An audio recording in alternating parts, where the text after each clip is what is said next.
नमस्कार और स्वागत है। आज हम एक बहुत ही बुनियादी लेकिन साथ ही बहुत गहरे सवाल पर बात करने वाले हैं। वो कौन से नियम हैं जो पूरी दुनिया को चलाते हैं? मतलब ये नियम बनते कैसे हैं? चलिए इसी गुत्थी को सुलझाते हैं। जरा सोचिए, जब दो देश किसी नदी के पानी को लेकर झगड़ते हैं या मान लीजिए एक देश दूसरे पर साइबर अटैक करता है, तो वो किस रूल बुक को देखते हैं? पूरे प्लैनेट के लिए ये रूल्स ऑफ द रोड आखिर बनाता कौन है? ये सवाल आप समझिए इंटरनेशनल रिलेशंस के दिल में है। और मज़े की बात यह है कि इस सवाल का एक बहुत ही साफ और आधिकारिक जवाब भी है। ये हमें मिलता है एक बेहद ज़रूरी डॉक्यूमेंट में, इंटरनेशनल कोर्ट ऑफ जस्टिस यानी आईसीजे के कानून के आर्टिकल 38 में। आप कह सकते हैं कि ये इंटरनेशनल लॉ के सोर्सेस का सबसे भरोसेमंद रोड मैप है। तो आज की हमारी चर्चा का रोड मैप कुछ ऐसा रहेगा।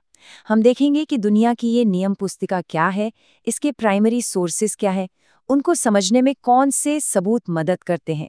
एक खास फेयरनेस क्लॉज भी है, उसे भी जानेंगे। और आखिर में ये सब इतना ज़रूरी क्यों है? तो चलिए सीधे मुद्दे पर आते हैं और बात करते हैं प्राइमरी सोर्सेस की। इन्हें आप एक पिरामिड की नींव समझिए, वो मजबूत बेस जिस पर इंटरनेशनल लॉ की पूरी इमारत खड़ी है। और हाँ, ये सीधे सीधे बाइंडिंग होते हैं, मतलब मानने ही पड़ते हैं। इस लिस्ट में सबसे पहला और शायद सबसे साफ सुथरा सोर्स है इंटरनेशनल ट्रीटीज या संधियां। ये और कुछ नहीं, बस देशों के बीच लिखित अग्रीमेंट्स होते हैं, और एक बार किसी देश ने साइन कर दिया तो फिर वो कानूनी तौर पर उससे बंध जाता है। सीधी सी बात है। अच्छा, ये संधियां भी दो तरह की होती हैं।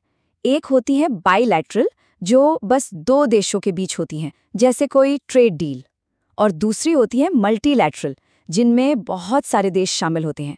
इसका सबसे बड़ा और बेस्ट एग्जाम्पल है यूएन चार्टर। अब इन सभी संधियों के पीछे एक बहुत पुराना और बेसिक प्रिंसिपल काम करता है, पैक्टा सुंट सर्वंडा। ये एक लैटिन फ्रेज है जिसका बहुत सीधा सा मतलब है कि वादे निभाने के लिए होते हैं। अगर आपने किसी एग्रीमेंट पर हाँ कहा है तो भाई आपको उसे निभाना ही होगा।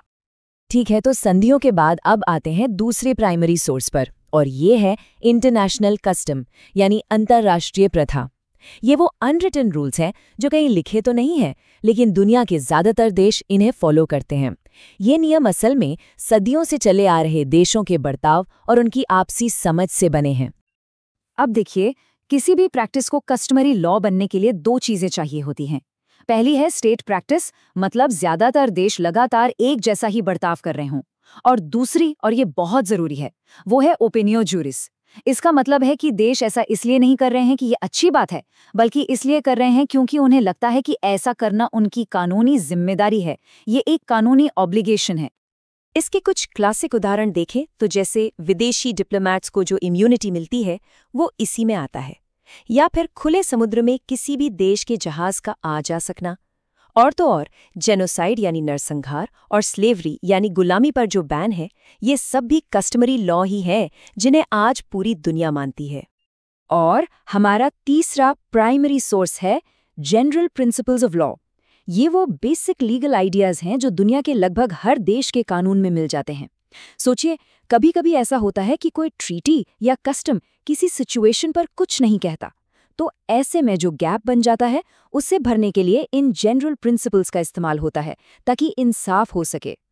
जैसे गुड फेथ का प्रिंसिपल कि भाई हर कोई ईमानदारी से काम करेगा, या फिर ड्यू प्रोसेस का आइडिया जो ये पक्का करता है कि कोई भी कानूनी कार्रवाई फेयर तरीके से हो।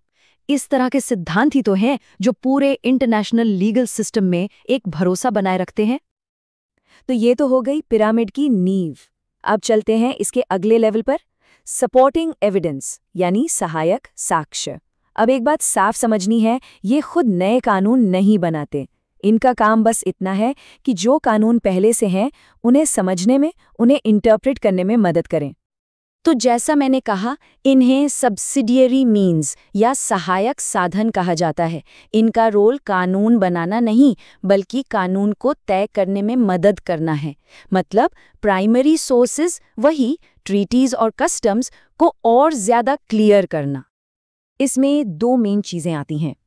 एक तरफ हैं जुडिशियल डिसीजंस यानी इंटरनेशनल कोर्ट्स के फैसले, ये भविष्य के केसेस के लिए काफी पर्सुएसिव होते हैं, मतलब इनका वजन होता है। और दूसरी तरफ हैं टॉप लीगल स्कॉलर्स के लेख और किताबें। जब कानून में कोई बात धुंधली हो तो ये उसे साफ करने में मदद करते हैं। और जब हम इन जुडिशियल बॉडीज की बात करते हैं तो लिस्ट काफी लंबी है।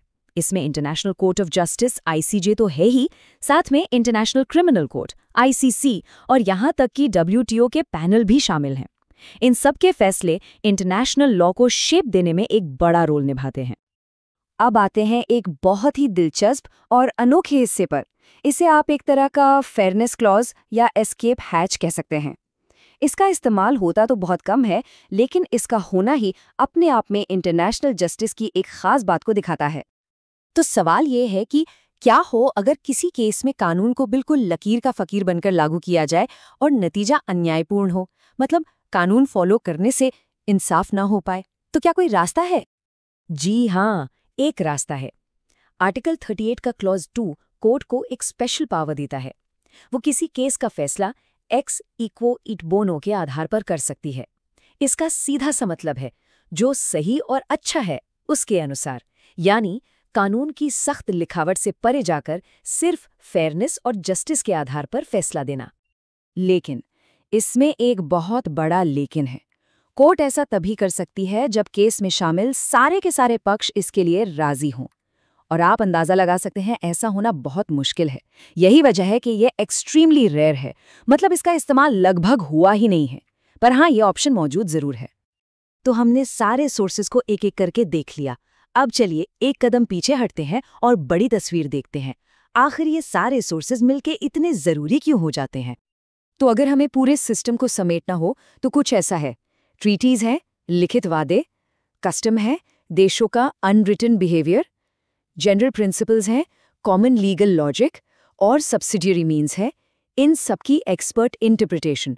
कितना सिंपल और लॉजिकल सिस्टम है ना? और देखिए, यही सबसे ज़रूरी बात है, ये सारे सोर्सेज मिलकर ही इंटरनेशनल लॉ की रीढ़ बनते हैं। ये इस बात को पक्का करते हैं कि देशों के बीच रिश्ते पॉलिटिकल पावर प्ले या मनमर्जी से ना चलें, बल्कि कानूनी तौर पर माने गए नियमों के हिसाब से चलें। इसी से दुनिया में एक ऑर्डर, एक व्यवस्था बनी रहती है।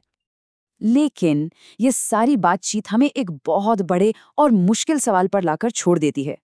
अगर नियम बनाने का सिस्टम इतना साफ सुथरा है, तो फिर असल दुनिया में इंटरनेशनल लॉ को लागू करवाना इतना मुश्किल क्यों होता है? क्यों ये इतना कॉम्प्लेक्स है? ये एक ऐसा सवाल है जिस पर सोचने के लिए मैं आपको छोड़ जाता हूँ।